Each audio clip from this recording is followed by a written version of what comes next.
नाज़रीन आदाब। मौर्रिखा 8 मार्च 2025 मुताबिक 7 रमज़ान मुबारक 1446 हिजरी के अवधनामा वॉइस एडिशन में आपका खैर मकदम है। पेश खिदमत हैं अवधनामा में शाये खास खबरों की तलखीस।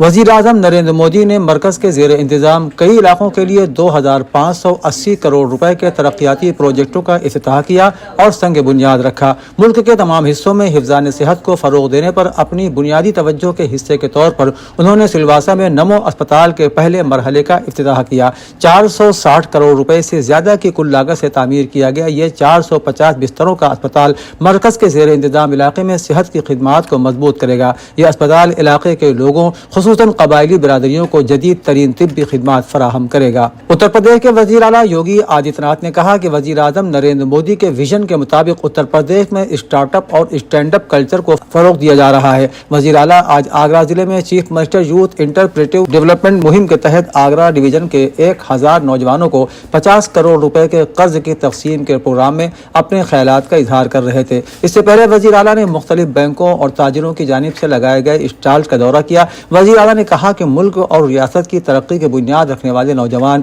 तवानाई की अलामत हैं। उत्तर प्रदेश सरमायाकारी और सयाहत के लिए एक नई मंजिल के तौर पर उभरा है। मऊ के सदर MLA अब्बास अंसारी को सुप्रीम कोर्ट से बड़ी राहत मिली है। सुप्रीम कोर्ट ने उन्हें उत्तर प्रदेश गैंगस्टर और एंटी सोशल एक्टिविटीज यानी रोकथाम एक्ट 1986 के तहत दर्ज एक केस में अबूरी जमानत दे दी। सुप्रीम कोर्ट ने अबूरी जमानत मंजूर करते हुए पुलिस को हिदायत की कि आइंदा समाअत पर अब्बास अंसारी के तर्ज अमल से मुताल्लिक स्टेटस रिपोर्ट अदालत में पेश की जाए। केस की अगली समाअत 6 हफ्ते बाद होगी। सुप्रीम कोर्ट ने यह भी वाज़ेह किया है कि अब्बास अंसारी को बाकायदा जमानत मिल सकती है या नहीं, इसका फैसला उनके तर्ज अमल का जायजा लेने के बाद ही किया जाएगा। अलीगढ़ मुस्लिम यूनिवर्सिटी में हिंदू तलबा को होली मनाने की इजाज़त न मिलने पर कुर्नी सेना ने सख्त रवैया अपनाते हुए एहतजाज किया। कुर्नी सेना के कारकुनों ने कलेक्ट्रेट पर मुजाहरा किया और इंतजामिया के खिलाफ नारेबाजी भी की। इस दौरान कुर्नी सेना के नुमाइंदों ने वज़ीर आज़म नरेंद्र मोदी के नाम एक मेमोरेंडम इरसाल किया है जिसमें मुतालिबा किया गया है कि हिंदू तलबा को उनके मजहबी हुकूक दिए जाएं। सेना के सूबाई सदर ज्ञानेंद्र सिंह चौहान ने कहा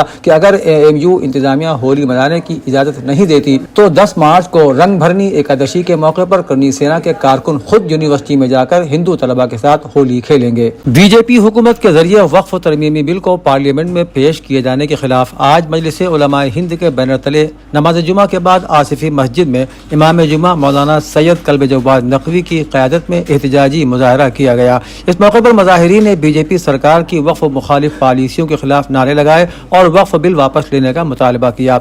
मुजाहिरीन से खिताब करते हुए मौलाना कल्ब जवाद नकवी ने कहा कि हम वक्फ तरमीमी बिल को हरगिज़ कबूल नहीं करेंगे।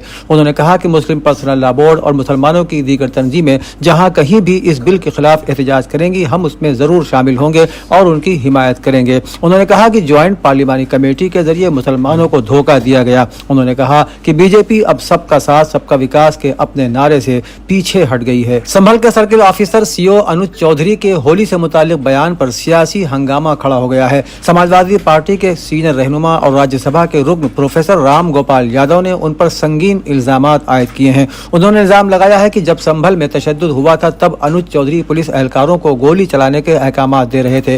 राम गोपाल यादव ने सख्त लहजे में कहा कि जब भी हुकूमत बदलेगी तो ऐसे पुलिस अफसर जेल में होंगे। ये तनाज़ा उस वक्त खड़ा हुआ जब संभल में पीस कमेटी की एक मीटिंग के दौरान CO अनुज चौधरी ने होली और ईद के हवाले से कहा कि अगर किसी को होली के रंगों से मसला है तो वो उस दिन अपने घर से न निकले। CO के इस बयान के बाद सियासी हलकों में जबरदस्त रद्द अमल देखने को मिल रहा है। रोज़ा एक ऐसी इबादत है जिसके जरिए इंसान के अंदर खौफ खुदा, तकवा, सब्र, हमदर्दी, गमखारी, कुव्वत बर्दाश्त, ताउन और इमदाद जैसे आला औसाफ पैदा होते हैं। रोज़ेदार को दूसरे की भूख प्यास का एहसास होता है। वो चाहता है कि जो लोग भूखे प्यासे और ज़रूरतमंद हैं उनकी मदद की जाए। वो तमाम अफराद खुश नसीब हैं जो माह रमज़ान में ज़रूरतमंदों की मदद करते हैं। रब करीम इस माह मुक़द्दस में हर नेकी का सवाब कई गुना बढ़ा कर देता है। इन एहसासात और जज्बात के साथ इमाम ईदगाह लखनऊ मौलाना खालिद रशीद फरंगी महली ने सेंटर में जमा हुई जरूरतमंद मर्द और खवातीन को तोहफे रमजान तकसीम किया। ख्वाजा मोइनुद्दीन चिश्ती लैंग्वेज यूनिवर्सिटी के सभी शोबेजात में vice chancellor professor JP Pandey की रहनुमाई में पढ़े यूनिवर्सिटी के उन्वान से एक प्रोग्राम का इनेकाद किया गया।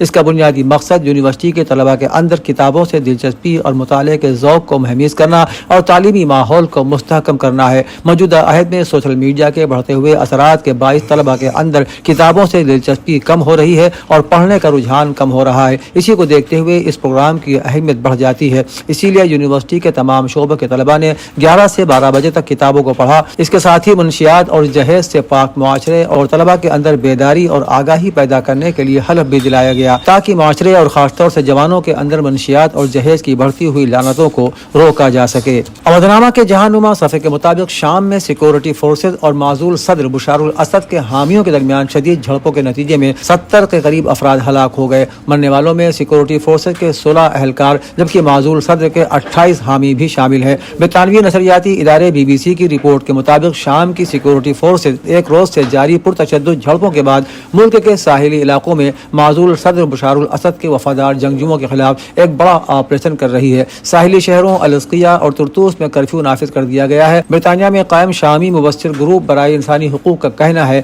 کہ اب تک 70 سے زائد افراد ہلاک ہو چکے ہیں۔ چینی وزیر خارجہ وانگ ژی نے امریکی صدر ڈونلڈ ٹرمپ کے غزہ پر قبضے کے منصوبے کو مسترد کر دیا ہے۔ ترک خبر رساں ادارے کے مطابق چائنا نیوز ایجنسی نے جمعے کو رپورٹ کیا کہ چین کے سالانہ قانون ساز اجلاس کے دوران ایک پریس کانفرنس کرتے ہوئے چینی وزیر خارجہ وانگ ژی نے کہا ہے کہ چین مصر اور دیگر عرب ممالک کی جانب سے غزہ میں امن بحال کرنے کے لیے پیش کیے گئے منصوبے کی حمایت کرتا ہے۔ غزہ فلسطینی عوام کا ہے اور یہ فلسطینی سرزمین کا ایک ناقابل تقسیم حصہ ہے۔ انہوں نے اس بات پر بھی زور دیا کہ غزہ کی حیثیت میں کوئی بھی جبری تبدیلی صرف نئے انتشار کا ہی سبب بنے گی۔